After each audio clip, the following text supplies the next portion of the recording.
பேசிக்கலாக வந்து கோபாலபுரம் கிரவுண்ட் வந்து ரொம்ப ரொம்ப ஃபேமஸ் கிரவுண்ட். அப்போ சட்டமன்றத்தில் முதல் கேள்வி எழுப்பினேன். என்ன கேள்வி எழுப்பினா துணை கேள்வி தான் அது.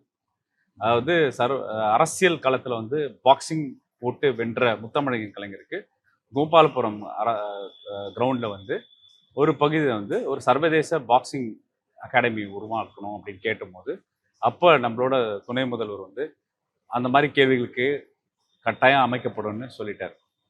அப்போ என்ன ஆச்சுன்னா ஃபண்டிங் மெக்கானிசம் எஸ்டிஏடி வந்து 5 கோடி ரூபாவும் நம்மளோட நாடாளுமன்ற உறுப்பினர் தயாநிதிமன் அவர்கள் அவர்கிட்ட இருந்து 2 கோடி ரூபாவும் என்னோட சட்டமன்ற உறுப்பினரோட நிதி 1 கோடி ரூபாயும் சேர்ந்து தான் இந்த இந்த பாக்ஸிங் ஸ்டடிக்கான ஃபினான்ஷியல் மாடல். நீங்கள் கோபாலபுரம் கிரவுண்டில் இருக்கிற பசங்க பார்த்தீங்கன்னா அங்கே வந்து ரெகுலராக பசங்க கிரிக்கெட் மேட்சஸ் ஆடிட்டு இருப்பாங்க. அவங்க என்ன பயந்தாங்கன்னா இந்த ஸ்டேடியமே முழுமையாக வந்து ஆக போகுதுன்னு சொன்னாங்க. அப்போ எதிர்ப்பு குரல்கள்லாம் வந்தது. சில எதிர்கட்சிகளும் விஷமத்தனமான பிரச்சாரம்லாம் பண்ணாங்க. அப்போ தேர்தல் நேரத்தில் இங்கே வரும்போது பெண்கள் பாக்ஸிங் ட்ரைனிங் வந்து நிறைய பேர் பண்ணிட்டு இருந்தாங்க இங்கே கிரவுண்டில். அவங்க சார் எங்களுக்கு ஏதாவது ஒரு ஸ்பேஸ் வேணும் சார் தான் கேட்டாங்க. அப்போ அந்த ஐடியா என் மனசில் இருந்துகிட்டே இருந்தது. அப்போ பசங்களை கூப்பிட்டு பேசி பசங்கிட்ட மேப்லாம் காமிச்சு கவர்மெண்ட் டிசைனர்ஸோட டெம்ப்ளேட்லாம் காமிச்சேன். ஏன்னா நண்பர் அக்ஷய்னு ஒருத்தர் இருக்கார்.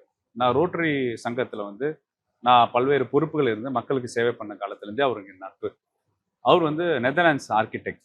அவர் யூஎஸில் சிக்காகோ புல்ஸும் ஒரு பேஸ்கெட் பால்கான ஸ்டேடியத்தை வடிவமைச்ச எக்ஸ்பீரியன்ஸ்லாம் அவருக்கு. அவர்கிட்ட நான் சொன்னேன், இந்த பட்ஜெட்டில் இந்த ஸ்பேஸில் எனக்கு வந்து ஒரு அகாடமி வேணும். ஏன்னா நம்ம பாக்ஸஸ்க்கு ட்ரெயின் பண்ணி ப்ராப்பராக பண்ணோன்னா அவங்க மெடல் அடித்தா அவங்களுக்கு வாழ்க்கையோட அடிப்படையும் தேவை பூர்த்தி ஆகிடுது, தமிழ்நாட்டுக்கு பெருமையாயிடுது.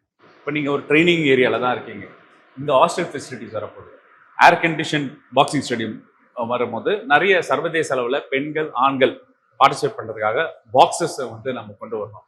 ஏன்னா உங்களுக்கு பாரஞ்சித் இயக்குனர் தோழர் எடுத்தார்ல சார்பட்ட பரம்பில் திமுகக்கும் பாக்ஸிங்குள்ள தொடர்பை வந்து அந்த படத்தை காட்டிட்டு அது கூட வட சென்னையை மையப்படுத்தி தான் இருக்கும். பாக்ஸிங்னாலே சென்னை தானே. அப்போ வந்து இங்கே நான் எலெக்ஷன் கேட்க வரும்போது இங்கே கேர்ள்ஸ் ஒரு கோச் வந்து மண்ணில் ப்ராக்டிஸ் பண்ணிட்டு. ஸோ அது உருவாக்கணும். அது கூட என்ன ஆச்சுன்னா போன எம்பி தேர்தல் அப்போ இங்கே பக்கத்தில் கிரவுண்டில் கோபாலபுரம் கிரவுண்டில் வந்து ஃப்ளட் லைட்ஸ் போட்டு கொடுத்து கிரவுண்டை மேம்படுத்தி பசங்களுக்கு கொடுத்துருக்கோம். பாஜக என்ன பண்ணாங்க, இந்த ஸ்டேடியம் ஃபுல்லாகவே ஆக்கிபை பண்ண போகிறாங்க, உங்களை வெளியே திறக்க ஒரு தவறான பிரச்சாரம்லாம் பண்ணிட்டு இருந்தாங்க. அந்த பிரச்சாரத்தெல்லாம் முறியடிச்சு தம்பிகளுக்கு அங்கே விளையாடுறது கல்லி கிரிக்கெட் விளையாடுறதுக்கான இரவு நேரத்தில் ஒரு நல்ல ஒரு ஸ்டேடியம் மாதிரி அவங்க கிரிக்கெட் ஸ்டேடியம் அமைச்சு கொடுத்து இங்கே பாக்ஸிங் ஸ்டேடியம் உருவாக்கியிருக்கு.